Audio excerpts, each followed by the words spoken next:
Welcome in from near and far to the Mental Moments podcast with your guide, Healing Hottie. Mental Moments is where we walk through life experiences, yours and mine, finding the ingredients to make life sweeter. A real conversation to consider our minds, bodies, and souls, moving with gratitude one step at a time. Today's conversation, my faith journey, and the importance of being rooted in the right source. Let's walk through this together. Welcome in. Okay, well, I'm your host, I'm your guide, Healing Hottie, and I gotta know before we get started, how are you feeling? Drop it in the comments, tell me on Instagram, I wanna know. Mental Moments is a conversation, honey, and today we are talking all about what has been the foundation of what has helped me heal and grow into the person I am today. The other day, as I was preparing for this conversation, I really thought deeply about, and not too deep, but I thought about what helps keep me balanced and stable, really sane and like walking through life. And the simple answer is being anchored in God. That's what keeps me. That's what keeps me me. That's what keeps me healthy and happy and whole. And as I really often reflect on over this past 4 years through this healing journey, what has just kept me moving forward is that I realized in my pursuit and getting closer to God, I drew closer to everything I ever desired in life. But let me back up. Let me start from the beginning because that sounds real beautiful. That feels really put together, but let's really walk through this together. In the first episode, I briefly talked about my childhood, and I had the privilege of being exposed to a number of different things. And I was really, at the foundation of my childhood, I was encouraged to explore, to go see the world for myself. And in that, experiencing God, church, religion, all of those things, that wasn't any different. And so I had a mom who was okay and encouraged that we visit our friends' churches. And so I many sleepovers started on a Friday and after school, and then carried over into Sunday, us going to church together, or that Saturday and then rolling into that Sunday. I even had my best friend as a child. She was a Seventh-day Adventist, so church was on Saturday too. And it was a beautiful experience to, just kind of witness and understand the ways in which people like to connect to God. And that was interesting. But what left me really curious, and that curiosity carried on with me throughout adulthood, is that I was able to see people have these encounters and experience a connection to God. And it was so beautiful to see them moved by a power greater than themselves. And I always wondered, is that something that I could have? And what would that look like in my life? Again, all that sounds beautiful. But we weren't really rooted as a kid. We didn't have a church home. If my mom felt, and really my mom was the steering committee of where we went to church. My parents ended up going to 2 separate churches, but my mom didn't really have a church home for herself. She never really felt the call to plant anywhere too long. And so that also carried with me as well, is that if it's not working for you, go somewhere else. And so I did, and there was a period of time, much of my 20s, I didn't go to church at all. I didn't pray very much unless something was really, really going wrong. And this sort of in and out energy with God, this in and out energy with most things in my life, left me very unstable. And that instability really just set the stage for 2019. And in 2019, my mental health plummeted to, it was below the crust of the earth. It was just it was dark. It was terrible. And one of the things that I will say is that there are just certain things, you could pray about everything, but there are certain things with mental health that you can't just pray away. You got to put some real like action and care behind it. And so I wasn't in short supply of resources. I was in therapy at the time, but just talking about it wasn't helping either. I really needed serious help and intervention. I had serious depression, anxiety, and so in such a dark space, right? Unhappy, unhealthy, all the way around. I needed different. I was tired. Though my life began in a very encouraging space to be, to explore, to try, to do things. I grew up in a lot of dysfunction, and in that carried on with me when I got married. And when I got married, and that was dysfunctional too, I was like, child, there ain't no escaping this dysfunction now, and I need out. Somebody, anybody, help me. And so in 2019, carrying over much into the pandemic, came these like cries, like, if anyone out there can hear me, you need to help me. You need to guide me to better, because there is no way that I can stay here. Like, I'm not going to stay here. And through those cries and scream and cussing and yelling and tears, came just this beautiful, beautiful space and journey. So that's 2019, 2020, I'm crying and screaming. And so in 2021, I started to get that answer. And the answer was to move. Now, that was the only answer that I received at the time, was to move. And didn't even make sense at the time, because I was married. I was, I had a career I was trying to build when I lived in DC. And so to move away from everything that I was starting to build. I just bought a house at the end of 2020, y'all. I just bought a house. So to move, it really did not make sense to me. But if I was going to do anything and receive better, I was curious enough to chase that down. And in that curiosity, it very slowly morphed into conviction. So this is now 2022. A former friend of mine could see that I was just like, I would have ups, but I would have more downs. And so she encouraged me to come to church, and invited me to this new church. They just launched here in Charlotte. And so I went to a service, and I enjoyed it. I really did enjoy it. Like, no complaints.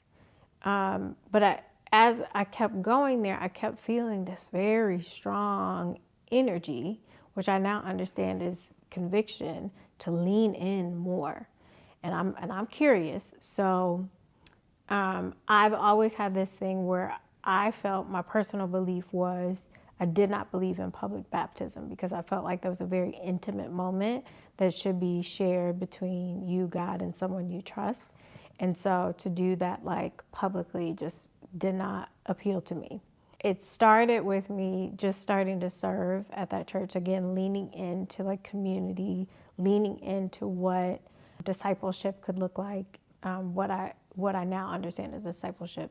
But just leaning into community, like, what is all the fuss about, and why are people always at church? And so started serving on a team, which they then signed me up for the baptism team and supporting people getting baptized. And that would come later to spoil the story. But in the midst of me like starting to serve at that church, I got baptized. And I did it all by myself. I didn't tell my friends or family or anything. I just went and did it. And I wish I could say that it was a profound like thing. It was like, oh, I feel so much better. I feel lighter. No, because I was still living my life the way I wanted to live it in many ways. And here's the thing about baptism. Here's the thing about anything in your life, whether you're doing good or bad. If you choose to live a certain way, if you create an agreement in your life that this is how you're going to live, you got to walk that down. You got to see it through. You can't be in and out, because then you're not really holding up your end of the bargain. I didn't know that when you get baptized. Baptism is a beautiful, beautiful experience. It really is. I don't want to take anything away from that. But I was not ready to really start living my life in that agreement. Now I'm serving on this baptism team. I'm helping other people get baptized. I'm living in and out. I'm lukewarm, if you will. And life is still not better. It's still not better. Because again, you can't just do things without the intention, the action behind it. You can't just pray and not put the faith behind it. You can't just go to therapy and not do the work. You know what I mean? Like you gotta make it match up. And so now here I am in this Mod Podge of a life. Things are still not better. I've incorporated better things. I've incorporated like the essence of those things, but it's still not better. And I'm like, man, I just need guidance, because I feel like I'm still trying to do this on my own. I'm still trying to, control things that are not within my control. So we get to the end of 2023, and it is December 31st, 2023. It's like 11:55, and I am just praying. I'm praying, and I'm praying like I've never prayed before. And because I'm not only living in and out, lukewarm, things are still not great. That 2023 was a very hard year. And when I say like a very hard year, like the reason that led me to get baptized is that I had been drugged twice. My friends that I held very dear, those friendships were just falling apart, and there was nothing that I could do to salvage them. And I had been in this space before where I'd lost friendships, and I'll talk about that in later episodes for sure. But it was just really, truly a space of like, girl, something's got to give. And so now I'm baptized, and it's still not better. And so all of that in 2023 led me to pray what I like to call the Audacious Prayer. Because what I was holding myself accountable to is that in all of this, at the beginning, back in 2019, I asked to be guided, so now it's time to be guided. And then this Audacious Prayer was very simple. I said, God, anything that is not of you in my life, remove it. Anything that I have lost that was supposed to be mine, return it to me. And anything that remains, expand it tenfold. Very simple. And I said amen. And when I tell you, the fastest prayer that could be answered that you'll ever pray is the removal prayer, okay? People will tell you that. And boy, when I tell you, for the first 7 months of 2024, one of my friends said God came through like a Rico. Like he just like car, job, friends, dog, everything. Like he was just coming through and clearing out. And it wasn't working for me anyway. If I'm being honest with you, like now in hindsight, there was nothing that I had then that was so, like, I miss my dog, but there was nothing that I had then that was so, I don't want to say significant, but I will say just like I survived. I lived after that, like losing all of those things, right? And honestly, the only part that hurt was what that hurt the most and still has a lingering tinge is, my boy Kevin, my boy. He's a golden doodle. He's still alive. He's alive and thriving at the beach, y'all. He was rehomed, but it was a space and time where things got challenging financially, and so that was the first 7 months of of 2024. And then the rest of the year, he just started to put me together slowly. Like he let me rest. And the rest of the year, he just let me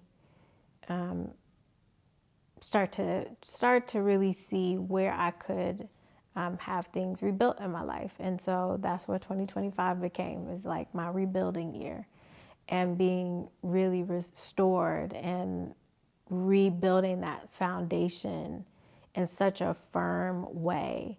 And I'm grateful for 2024 because that hypersonic clearing out, like it was like a run to clear to clear that out, honestly. And then now to get to the end of 2024 and really like have a space of like rest and grieving. I grieved the living in a way that I hadn't before.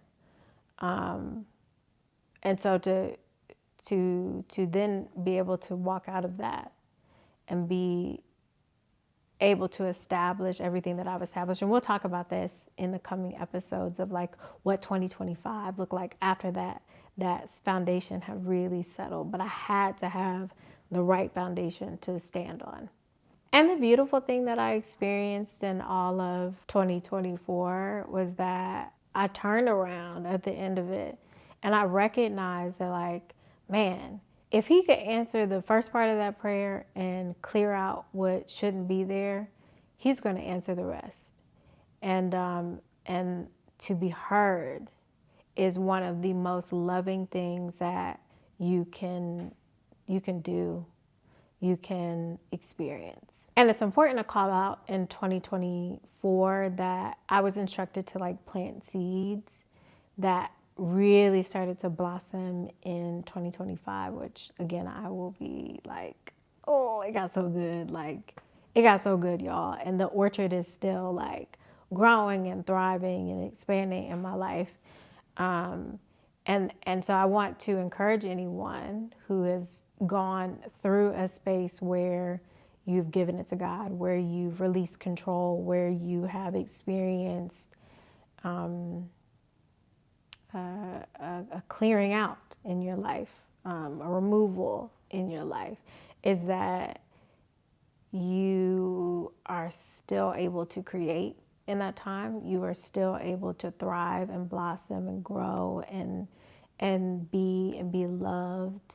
And one of the things I'm so grateful for as well is that even in that like grief and recognition of like, man, I created some mess. I could still be loved through that for sure. And man, like this prayer like truly was one of conviction, because I couldn't have put my life together the way it's shaping up now if I tried, and I tried. Trust me, I tried. And so, man, when I look back of the stuff that I tried to do, that it just, I'm in awe. I'm in awe of, like, I had the right idea. I really did. In some cases, and then in some cases I did not. Okay, and I'm willing to take that one. But if I don't leave you with anything, I will leave you with this, is that God did and continues to do so much in my life, whether I trust him or not. Let's just pause there. Whether I trust him or not, he is doing and has done so much. And the important thing is that my faith and willingness to just walk through this with him, really being guided, gave me so much peace and clarity. Now I really know that everything will be okay, even if it doesn't feel like it in the moment. So if you're feeling curious about God and you feel called to just surrender, lean in one step at a time. Just lean in one step at a time. That is all I have for today. God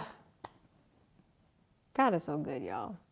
And it was important for me to have this conversation with you so you can understand, like, dang, how's she doing all that? And it's God.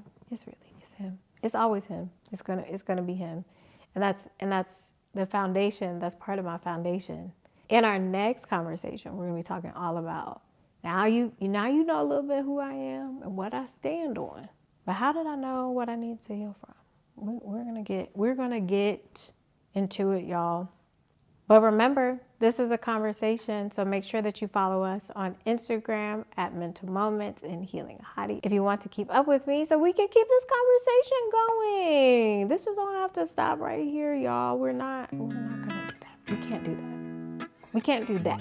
And I pray what took me 12 steps takes you 3. Keep building a life that you will be proud of, no matter how long it takes. Until next time.